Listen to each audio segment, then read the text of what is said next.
غوث الثقلین کا گزر ہوا، ان کی گفتگو سن کر آپ رک گئے۔ آپ نے مسلمان سے فرمایا کس بات میں جھگڑ رہے ہو؟ کہنے لگا حضور یہ عیسائی ہے، میں مسلمان ہوں، میں کہتا ہوں کہ میرا نبی افضل و اعلیٰ ہے، یہ عیسائی ہے یہ کہتا ہے کہ حضرت عیسیٰ افضل و اعلیٰ ہے۔ وہ عیسائی بیان کر رہا تھا کہ جناب عیسیٰ مردوں کو زندہ کرتے تھے، آپ کے پیغمبر صلی اللہ علیہ وسلم نے کبھی مردے کو زندہ کیا؟ فرمانے لگے کیا کہا تم نے؟ میرے مصطفیٰ نے مردہ زندہ کیا تو بتاؤں؟ فرمایا تو نبی پاک کی چھوڑ، میں غلاموں کا غلام ہوں، میں غلاموں کا غلام ہوں، مجھے بتا کون سا مردہ زندہ کرنا۔ اگر میں مردے تجھے ابھی زندہ کر کے دے دوں تو پھر میرے نبی کا کلمہ پڑے گا؟ بندہ لے گیا پرانی قبر پہ، جی اس کو زندہ کرے۔ کہنے لگا جی اگر نہ ہوا تو؟ غوث اعظم فرمانے لگے جو تو کہے گا وہ میں کروں گا۔ تو کہنے لگے اگر ہو گیا تو؟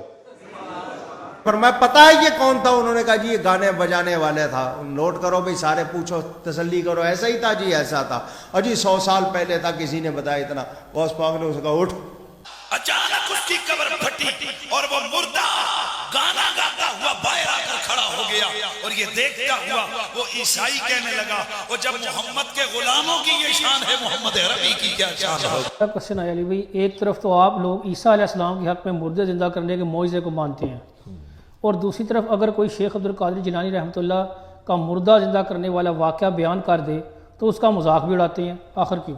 اس لیے کہ حضرت عیسیٰ علیہ السلام کی سند تو قرآن میں نازل ہوئی ہے، شیخ عبد القادر جیلانی رحمۃ اللہ علیہ کی سند کہیں نازل نہیں ہوئی ہے۔ اور یہ جو کہانیاں آپ کو کرواتے ہیں نا کہ اگلے انبیاء کو جتنے معجزات ملے تھے وہ ہمارے نبی علیہ السلام کو کمبائنڈ فارم میں مل گئے، یہ بھی کہانی ہے۔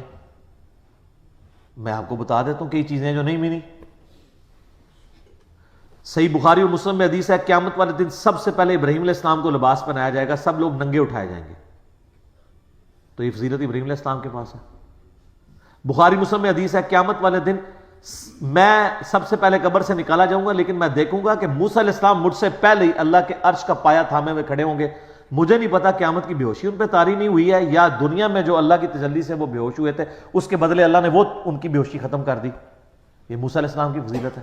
اس روئے عرض پہ ایک شخص ہے جس سے اللہ تعالیٰ نے کلام کیا ہے، کون؟ موسیٰ علیہ السلام۔ یہ فضیلت اور کسی کو حاصل نہیں ہے۔ ہمارے نبی علیہ السلام سے کیا ہے لیکن آسمانوں پہ۔ حضرت عیسیٰ علیہ السلام آج تک زندہ ہے، ہمارے نبی علیہ السلام فوت ہو چکے ہیں، تو حضرت عیسیٰ علیہ السلام کی یہ فضیلت ہے۔ اس سے بڑی چیز جس کا ان کے پاس کوئی حال ہی نہیں ہے، ہر چیز میں ادھر ادھر کریں گے۔ عیسیٰ علیہ السلام بغیر باپ کے پیدا ہوئے ہیں، ہمارے نبی علیہ السلام تو بغیر باپ کے پیدا نہیں ہوئے۔ یہ خام خواہ بنایا۔ یہ تو سورۃ الانبیاء کا پہلا صفحہ پڑھیں، اس میں کافروں کا اعتراض تھا کہ اس نبی کو وہ معجزے کیوں نہیں دیے گئے جو اگلے نبیوں کو دیے گئے۔ سورہ نساء میں آتا ہے کہ کیوں نہیں کوئی آسمان سے بجلی آتی اور وہ قربانی کو کھا جاتی، جب تک یہ معجزہ نہیں دکھائیں گے ہم ایمان نہیں لائیں گے۔ تو اللہ نے کہا نہیں، اللہ کی مرضی ہے معجزات میں۔ سورہ بنی اسرائیل میں 8 کے قریب معجزات وہ مانگتے تھے، اللہ نے فرمایا تم کہہ دو میں نبی ہوں، رسول ہوں۔ تو سر شیخ عبد القادر جیلانی نے کہا نبی علیہ السلام کے بارے میں بھی کوئی صحیح سند سے ثابت نہیں کہ آپ نے کبھی مردہ زندہ کیا ہو۔ قرآن میں نفی آئی ہے اس کی، ورنہ تو قرآن میں آتا کہ تم کہتے ہو لو آپ مردہ زندہ کر کے بتا رہے ہیں۔ قرآن میں کہا جا رہا ہے کہ نہیں، قرآن معجزہ ہے، کیونکہ وہ معجزہ آپ کی زندگی تک ہونا تھا۔ اور پھر اس میں وہ کہتے ہیں کہ شیخ عبد القادر جیلانی رحمۃ اللہ علیہ نے معجزہ بڑی اس میں شڑول مارتے ہیں جناب۔ وہ کہتے ہیں کہ انہوں نے عیسائی کو کہا کہ تیرا نبی تو کہتا تھا کم باذن اللہ، میں کم باذنی کہتا ہوں، میرے حکم سے کھڑا ہوں۔ شیخ عبد القادر جیلانی کے لیے کوئی سند نازل نہیں ہوئی، بالکل ان کی طرف جھوٹ منسوب کیا۔ یہ سارے بزرگ کیا آج ناپید ہو گئے؟ ہم صرف یہ پوچھتے ہیں کہ ان بزرگوں کے بارے میں آپ نے جھوٹ بزرگوں کا سر ہم کرٹیسائز نہیں کر رہے، ٹھیک ہے، ہمارا کوئی لینا دینا نہیں، ان کے نام پہ جو آپ کر رہے ہیں ہم اس کو کرٹیسائز کر رہے ہیں۔ تو میں اس پہ ایک چھوٹی سی انجینئرنگ کر دیتا ہوں۔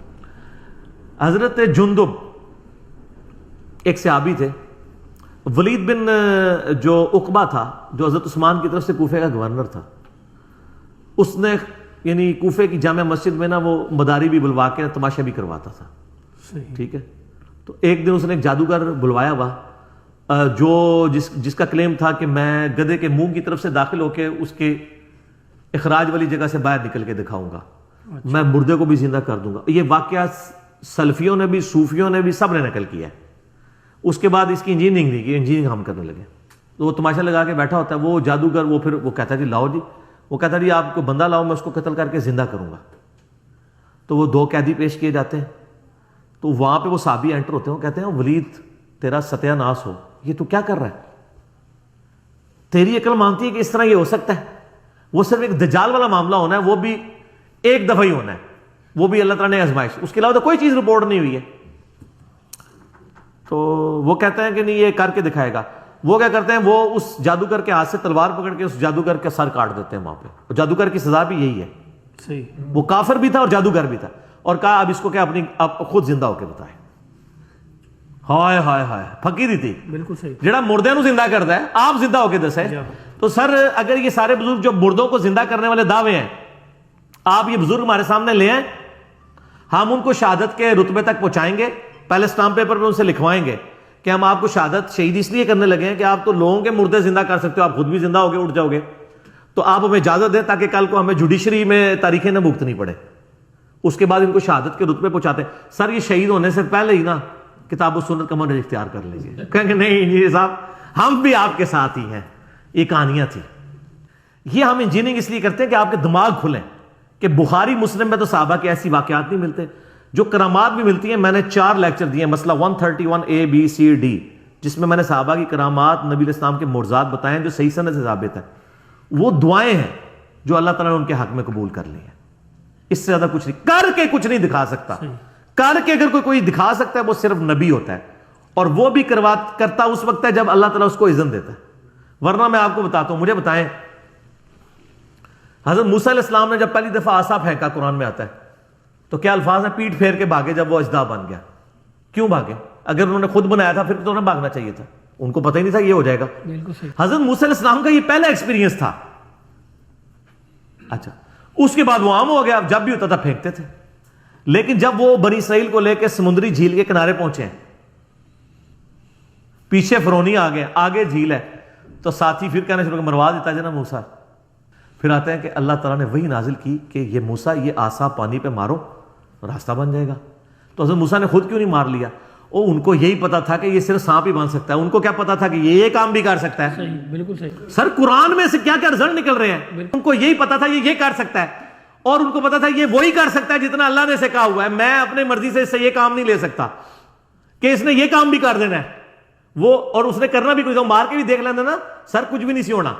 وہ اسی وقت ہی ہونا تھا جب اللہ نے وہی کے ذریعے اس کو آرڈر کرنا تھا. تو راستہ بنا ہے. اور 10 کمانڈمنٹ فلم میں انہوں نے وہ باقاعدہ سین فلمایا.